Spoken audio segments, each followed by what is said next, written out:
Ansambli kombëtar i këngëve dhe vallëve Shota ka sjellë në fundvit premierën e koncertit Fenikset e Lirisë, me koreografi të Fejm Lekës dhe me muzikë të Valton Beqirit, duke e përmbyllur një vit të pasur me aktivitete. Mbrëmja ka pasur në qendër koncertin ku në skenën e objektit të përkohshëm të Teatrit Kombëtar të Kosovës në Pallatin e Rinisë dhe Sporteve është shpalosur një tablo koreografike me simbolikë të fuqishme emocionale.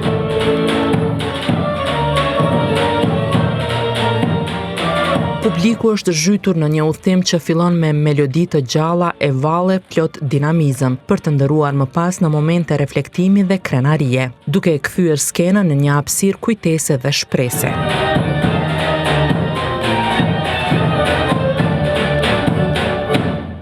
Hapja e koncertit është shoqëruar me tingujt e muzikës popullore. Çdo hap vallëje, çdo notë muzikore, duke e ndërthurur me interpretimin e trupës, ka sjellë në pa dhimbjen dhe krenarin, sakrificën dhe ringjalljen shpirtërore, si një alegori e popullit që nga errësira është ngritur drejt lirisë. Në pjesën e tretë të mbrëmjes, e treta në rendin e programeve, është shfaqur premier Fenikset e Lirisë.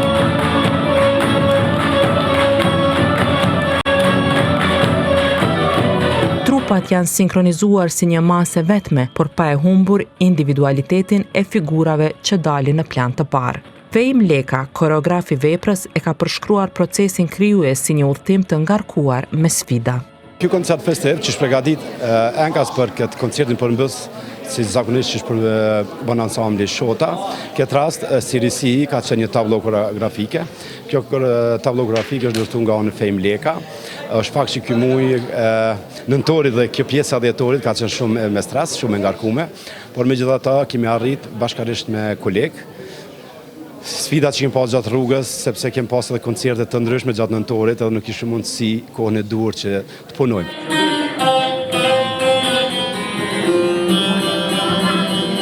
Premierës i kanë paraprir 2 pjesë të larmishme me valle e me këngë popullore. Solistët e ansamblit kanë kënduar këngë si Shkon e vjen, disa shoqet kanë inat, sikur zog po fluturon e të tjera.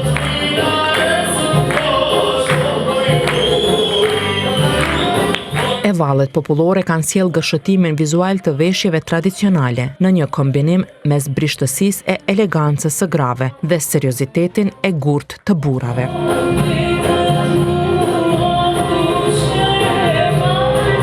Kompozitori Valton Beqiri ka theksuar vlerën e programit dhe prezencën e një audience të re, përfshirë fëmijë e të rinj, një element kyç për të ardhmen e muzikës popullore.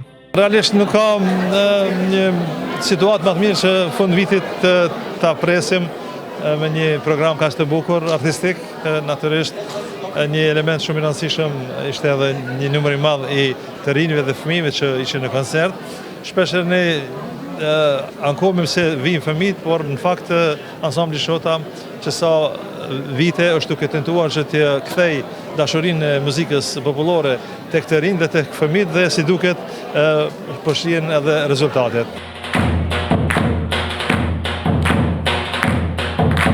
Ai ka përshkruar edhe sfidat kreative të materialit muzikor dhe lidhjen me kërkesat koreografike, si dhe ndikimin e simbolikave të krenarisë dhe luftës çlirimtare, që kanë ndikuar në strukturën artistike të koreografisë. Programi ka qenë shumë i menduar mirë, i bukur, me këngë shumë të trevave të ndryshme të shqiptarisë të përgjedhura me një themi delikatesë nga Ylber Aslanaj.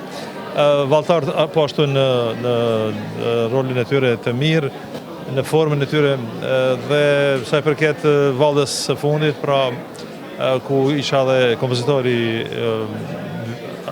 muzikës në vallën e koreografit Fejm Leka, mund të them që ka qenë sfiduese në kuptimin e përzgjedhjes materialit dhe gjetjes themi lidhjes mes kërkesave të koreografit dhe asaj çfarë mundem dhe dua unë.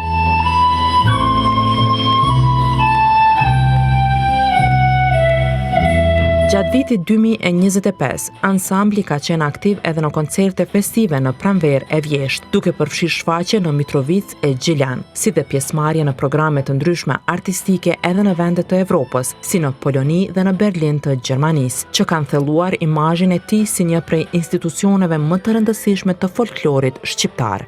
e programe të ngjashme dhe me densitet më të lartë pritet të realizohen edhe këtë vit.